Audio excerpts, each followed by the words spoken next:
Program konsultasi syariah adalah program yang dibuka oleh Yayasan El-Tartil Indonesia untuk menjawab pertanyaan-pertanyaan yang hadir di tengah-tengah jamaah. Sedangkan dalam syariat, perceraian itu adalah hak yang sepenuhnya diberikan kepada laki-laki. Masalah-masalah yang mereka hadapi di kehidupan sehari-hari saja. Pemahaman saya, pemahaman saya luar biasa, masya Allah, tabarakallah. Iya. Bismillahirrahmanirrahim. Assalamualaikum warahmatullahi wabarakatuh. Waalaikumsalam warahmatullahi wabarakatuh. Alhamdulillahirabbil alamin wassalatu wassalam ala nabiyyina Muhammadin sallallahu alaihi wasallam. Sahabat El-Tartil yang dimuliakan oleh Allah Subhanahu wa taala, selamat datang di podcast konsultasi syariah yang dipersembahkan oleh Yayasan El-Tartil Indonesia. Bersama Al-Ustadz Muhammad Nur Khazin LCMA Hafizahullah. Alhamdulillah. Sehat? Alhamdulillah. Berkat doa Ustadz selalu alhamdulillah semua. Insyaallah, alhamdulillah. Gimana kabar Yayasan, Ustadz? Alhamdulillah. Masya Allah. Masih insyaallah masih. Mudah-mudahan Allah berikan kemudahan. Amin amin. Baik bagi Ustadz maupun Yayasan El-Tartil. Insyaallah. Lana walakum insyaallah. Baik Ustadz, hari ini kita akan berdiskusi Ustadz kembali menjawab pertanyaan dari sahabat El-Tartil semua. Ahlan wa sahlan marhaban. Mengenai masalah-masalah yang mereka hadapi di kehidupan sehari-hari Ustadz. Dan hari ini temanya begitu dekat dengan kita Ustadz, karena berkaitan dengan rumah tangga Ustadz. Masya Allah. Dekat karena antum udah menikah ya. Alhamdulillah. Belum menikah nggak dekat. Begitu Ustadz. Ya, semoga sahabat El-Tartil yang belum menikah segera dikaruniai jodoh oleh Allah Subhanahu wa taala. Amin amin Ustadz. Amin insyaallah. Ini Ustadz, perihal rumah tangga Ustadz. Tentunya kita semua tahu, menjadi rahasia umum bahwasanya tak ada rumah tangga yang tidak diuji dengan permasalahan. Ya. Baik itu internal maupun eksternal. Masya Allah, tabarakallah. Mudah-mudahan Allah Subhanahu wa taala memberikan kita kekuatan, hidayah dan petunjuk saatnya untuk menghadapi masalah-masalah tersebut. Nah, yang membuat kita penasaran Ustadz, sebenarnya bagaimana Ustadz Islam memandang permasalahan dalam keluarga Ustadz, khususnya internal Ustadz, antara suami dengan istri Ustadz. Ya, perbedaan pendapat, mungkin cekcok mulut Ustadz, atau ketidaksepakatan dalam pengambilan keputusan. Bagaimana Islam memandang masalah tersebut Ustadz? Iya. Bukan bagaimana Islam memandang. Bagaimana yang saya pahami aja ya.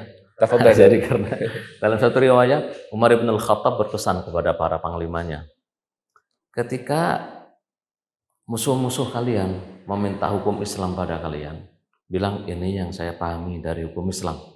Jadi anak tidak mewakili Islam ya. Tidak mewakili ini Islam seperti ini enggak. Ini pemahaman saya, pemahaman saya luar biasa, masya Allah, tabarakallah. Iya.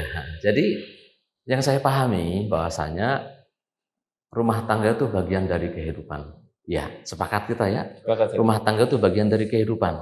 Dari anak kecil lahir gitu kan, kemudian mulai remaja, kemudian dewasa, menikah, menua kan gitu ya. Itu bagian dari kehidupan. Dan orang kalau hidup berarti sudah siap menghadapi masalah. Alladzi khalaqal mauta wal hayata liyabluwakum ayyukum ahsanu amala. Allah yang telah menciptakan kehidupan dan kematian. Haya wal maut liyabluwakum, untuk menguji kalian. Jadi adanya permasalahan dalam rumah tangga, cekcok antara suami istri, suatu hal yang lumrah.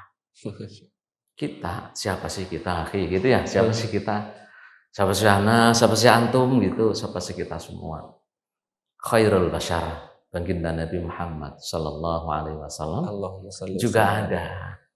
Ya ada pernak-pernik, ada dinamika dalam kehidupan rumah tangga beliau, ada. Ada saat di mana Ibunda Aisyah radhiyallahu anha wa ardhaha an abiha wa an jami'i sahabat. Ada saat di mana Ibunda marah pada beliau. Ada. Kata baginda Nabi, wahai Aisyah, aku itu tahu kapan kau ridha kepadaku dan kapan kau marah kepadaku. Nabi pun tahu, kan gitu. Nah, itu saat baginda Nabi Shallallahu Alaihi Wasallam pernah dimintai uang tambahan belanja. Dimintai tambahan uang belanja.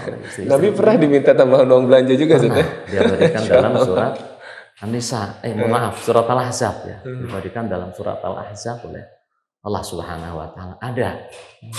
Para sahabat juga ada dinamika dalam keluarganya, memang ada. Perempuan itu tidak sama dengan laki-laki, laki-laki tidak sama dengan perempuan. Allah berfirman dalam surat Ali Imran, "Walaysa dzakaru kal unsa. Laki-laki tidak sama dengan perempuan. Menyatukan dua jiwa, dua karakter yang berbeda, dibingkai dalam sebuah aturan yang sangat harmonis. Iya kan? Jadi, agar bisa ada mawaddah. Amin. Wa ja'ala bainakum mawaddatan wa rahmah. Memang menikah itu bukan menyatukan dua hal yang sama, tidak. Watak kerasnya laki-laki disatukan dengan karakter lembutnya perempuan, kan gitu, saling melengkapi. Kan disebut hunna libasul lakum wa antum libasul lahum, saling melengkapi, saling menutupi. Karakter laki-laki yang jarang bicara biasanya. Lumrah. Antum enggak tahu, antum bicara atau enggak antum? Alhamdulillah sih, mudah-mudahan enggak sudah. Mudah-mudahan enggak. Biasanya laki-laki itu sedikit ngomong gitu ya, sedikit ngomong. Tapi Allah berikan pendamping sosok wanita yang banyak ngomongnya. Untuk ngomongin siapa? Ngomongin anak-anaknya. Anak kecil itu kan butuh dicerewetin, iya kan? Kalau bapaknya diem, emaknya diem, kan malah kurang rame gitu ya. Jadi memang pernikahan itu menyatukan dua karakter yang berbeda untuk hidup saling rukun, untuk hidup memakmurkan buminya Allah Subhanahu wa taala ini. Karena ada bab khusus, yaitu kitabun nikah, ada aturan-aturannya, ada adab-adabnya sesuai dengan yang diajarkan oleh baginda Nabi Shallallahu Alaihi Wasallam. Jadi lumrah ada permasalahan dalam rumah tangga, lumrah sama sangat-sangat lumrah. Semuanya itu mengalami.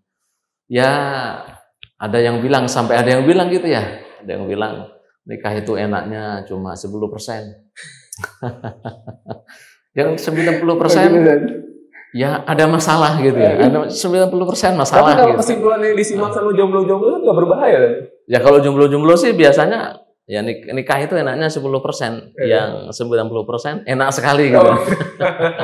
Itu bagi jomblo-jomblo. Tapi asalkan ada seni untuk menikmatinya, insya Allah. Ya berjalan aja, menikmati saja gitu. Namanya jodohnya manusia, jodohnya orang. Kadang berjodoh baru dia menikah belum campur cerai, ada kan?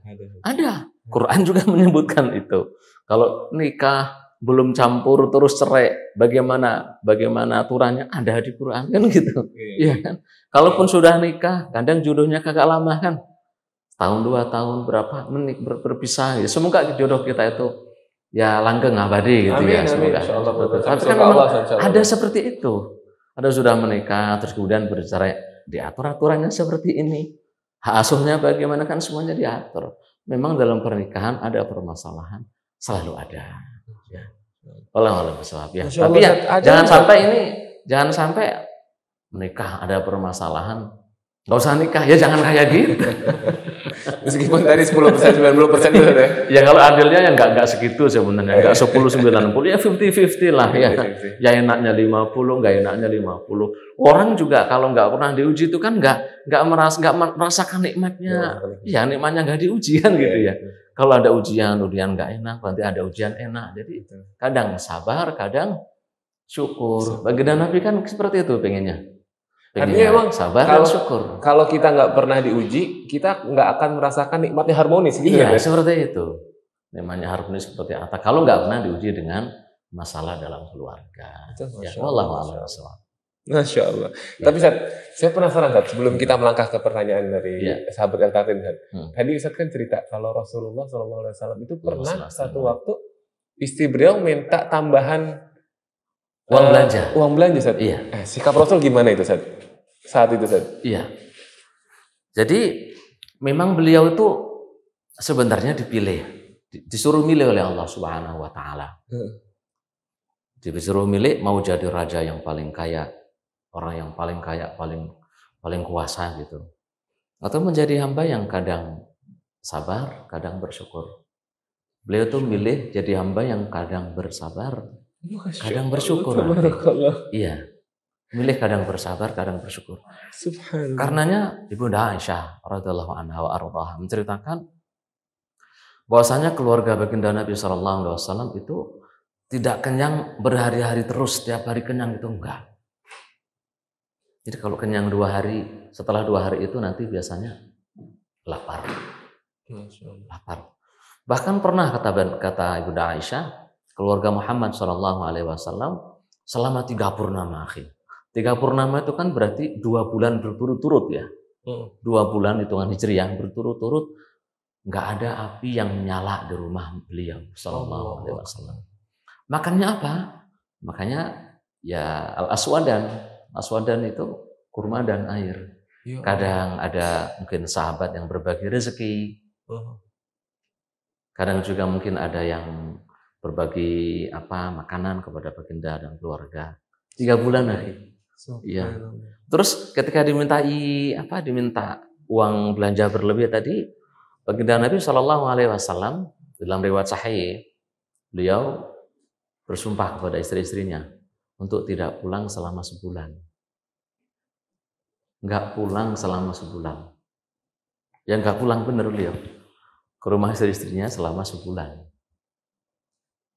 Masya Allah. Nah, kemudian turun firman Allah Subhanahu Wa Taala yang memerintahkan beliau untuk menyuruh istri-istri baginda memilih. In kuntunna turidnal hayatad dunya wa zinataha fata'alain umatti'kunna wa usarrihkunna sarahan jamila. Kalau memang pilih kehidupan dunia dan kemewahannya, sini. Umatti'kunna wa usarrihkunna, tak kasih, tapi wa usarrihkunna sarahan jamila, tapi dicerai. Kalau milih akhirat, ayo. Kalau milih Muhammad berarti milih akhirat. Yang pertama kali disuruh milih adalah Ibunda Aisyah. Masuk kepada Ibunda Aisyah, ya Rasulullah, kan belum sebulan, dihitung oleh istri ini, dihitung. Kan belum 30 hari, kata baginda Nabi, bulan itu 29 atau 30. Ini udah 29, udah 1 bulan. Disuruh milih. Kamu milih aku, tapi dengan kondisi seperti ini. Atau milih dunia. Milih aku berarti milih akhirat. Atau milih dunia. Kalau milih dunia berarti ya berpisah. Kata Ibunda Aisyah, aku memilihmu ya Rasulullah. Bahkan Rasulullah sempat meminta kepada Ibunda Aisyah, kalau perlu musyawarah dengan bapak ya, ibumu, dengan abi dan umimu, dipersilakan musyawarah. Kata Ibunda Aisyah, ya Rasulullah, untuk memilihmu, apakah aku perlu musyawarah kepada bapak ibuku? Masya Allah. Ya, Masya Allah. Akhirnya setelah itu, ya harmonis bener gitu. Harmonis bener rumah tangga beliau. Nggak ada lagi yang minta tambahan uang belanja beliau. Tapi jangan antum praktekkan gitu ya. Makomnya beda, kita makomnya beda. Udah beda, itu makom nubuwah. Kita ini makom. Soalnya begini kan, pertanyaan itu diajukan kepada istri-istri yang suaminya Rasul kan. Saya khawatir kalau itu diajukan kepada istri-istri yang suaminya bukan Rasul. Ya, makomnya beda gitu ya. Ya kalau kita memang ada kelebihan uang belanja, kasih istri. Jangan pelit ya, jangan pelit. Nah, kalau memang kita nggak ada, ya ngomong sebisanya, ya adanya ini kan gitu. Adanya cuma ini gitu. Siap, jazakallah khair, jazakallah khair. Baik kan. Kita malah mulai lebih mendalam ke persoalan permasalahan tadi, Sat. Jadi ada sahabat LKT yang bertanya seperti ini, Sat. Sat, bagaimana Sat ya cara menghadapi seorang istri yang cenderung suka marah, Sat? Wataknya pun keras. Terus diberi pengertian tuh susah, Sat. Iya. Dan seringnya minta cerai. Subhanallah. Padahal suami sudah berusaha menunaikan kewajiban sebisa mungkin yang ia lakukan untuk kebaikan bersama. Mohon Sat solusinya selain berdoa apa Sat? Gitu Sat. Wallahu a'lam. Berdoa sudah. Ini sudah suka marah-marah. Cerewet mungkin gitu ya. Malah minta cerai. Padahal si suami sudah berusaha melakukan kewajiban sebisanya. Jadi itulah enaknya kalau kita belajar. Tahu bahwasanya memang seorang suami harus menunaikan kewajiban semampunya. Ketika sudah ditunaikan semampunya tadi, istrinya masih menuntut yang lebih, malah minta cerai, yang saya pahami, ceraikan. Oh, subhanallah. Ceraikan, Sat. Yang saya pahami loh ya. Makanya saya bilang saya nggak mewakili Islam. Mungkin para asatidz lain kan punya solusi tersendiri mungkin. Kalau yang saya pahami, kalau memang kita sudah menunaikan kewajiban kita, sebisa kita, semampu kita, istri tidak terima, mintanya cerai, ya udah. Memang perempuan cuma dia saja. Perempuan yang lain kan juga ada toh. Iya. Mungkin dia bisa mencari suami selain kita, mungkin kan yang yang selain suaminya maksudnya. Semoga nggak terjadi di keluarga kita ya. Ya mungkin dia bisa mencari suami yang sesuai dengan kriterianya yang dia idam-idamkan. Kalau emang suami sudah peras keringat kaki, banting tulang, mungkin pergi pagi, pulang pagi, sekedar mengais rezeki untuk anak istri, tapi istri tetap tidak terima, masih marah-marah, cerewet. Diharapkan apanya tuh istri kayak gitu? Ya, sebaik-baik perhiasan adalah mar'atus solihah. Apa itu kata baginda Nabi? Ya kalau kita lihat nyenengin. Dalam Quran fasalihatu qanitat hafizatun lil ghaibi bima hafizallah. Perempuan yang salihatu qanitat. Nerima gitu dengan apa? Dengan ya taat dan rima. Qanitat itu kan taat dan rima. Ya, kalau memang suaminya bisanya seperti itu, udah sebisa-bisanya kok masih minta cerai, ya nggak bener perempuannya ini. Suaminya sudah benar.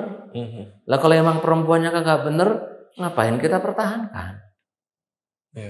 Iya. Ini sekali lagi menurut pendapat Ana ya, nggak mewakili agama yang Ana pahami dari agama. Kalau emang antum sabar, suaminya sabar, ya monggo nikmati kesabarannya. Kalau memang sabar, nggak selayaknya perempuan tuh minta cerai tanpa sebab. Apa nggak mengingat sabda baginda Nabi Sallallahu Alaihi Wasallam? Meskipun sanadnya saya katakan mutakallamun fihi, siapapun yang minta bercerai tanpa ada sebab syar'inya, maka nanti diancam tidak masuk surga. Ya kalau ada sebab syar'inya, nggak ada sebab syar'inya, suami sudah berusaha sebisa mungkin masih kurang terus ya wes. Artinya menceraikan atau mempertahankan itu kembali ke pilihan suami. Kembali kepada suami. Nah, bahkan yang lebih parah dari ini, ada seorang sahabat datang kepada baginda Nabi. Berkata, ya Rasulullah, inna mar'ati la taruddu yada lamis. Istriku itu tidak menolak tangan orang-orang yang menyentuh dia. Orang lain, orang lain, bukan mahramnya. Megang dia, Megang dia nggak nolak. La taruddu yada lamis. Rasulullah langsung talikha, ceraikan. Malah dia bilang, lakinni uhibbuha. Tapi saya mencintainya. Kata baginda Nabi, ya udah kalau mencintainya nikmati saja, kan gitu. Ya. Jadi ada solusinya. Yang lebih parah dari itu kan ada. Istilahnya la taruddu yada lamis. Enggak menolak kalau disentuh orang lain, ceraikan kata baginda Nabi. Tapi dia ngeyel, pengen cinta katanya, silahkan. Wallahu a'lam bishawab. Wallahu a'lam bishawab. Masyaallah, jazakallahu khair. Nah, ini saat masih berkaitan perihal rumah tangga dan permasalahan di saat. Kalau pisah ranjang, Zat, sebenarnya berapa lama sih Zat batasnya? 3 hari ya. 3 hari Zat. 3 hari saja. Nah, kalau 3 hari ini sudah tidak bisa, kan stepnya, jadi langkah-langkahnya step by stepnya, istri nusyuz. Istri nusyuz itu istri yang tadi marah-marah apa gitu, apa malah suka minta cerai apa, itu udah nusyuz rasanya, nggak jelas, nggak ada alasan nusyuz.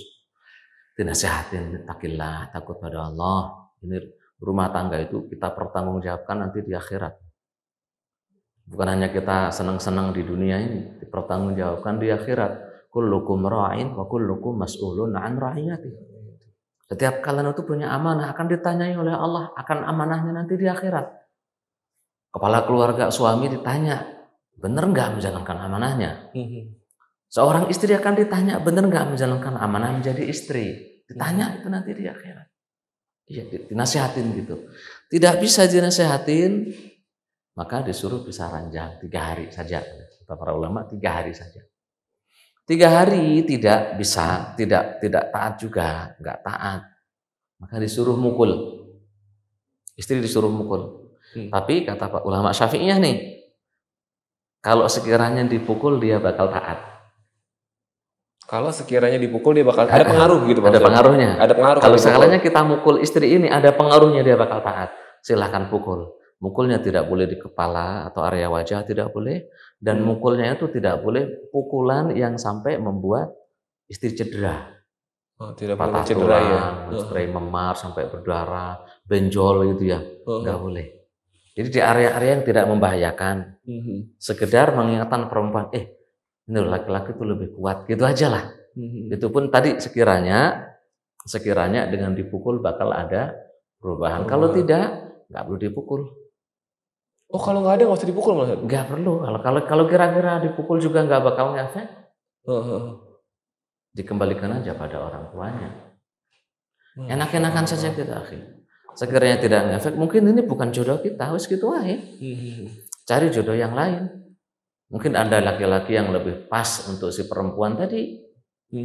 Mungkin juga ada perempuan yang lebih pas untuk si laki-laki tadi, si suami. Berarti ini menjawab Ustaz ya permasalahan yang kebetulan diajukan pertanyaan Ustaz. Itu berarti ini tahapan solusi dari apa namanya ya?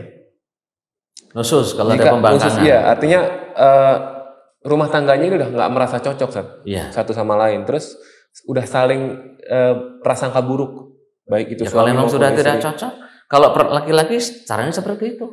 Kalau perempuan, kalau memang merasa di rumah tangganya mungkin ada suami yang tidak menunaikan kewajibannya, suaminya mungkin suka main tangan, main kaki, tidak bertanggung jawab dan sebagainya, ada solusi dari perempuan juga, bisa mengadukan ke hakim.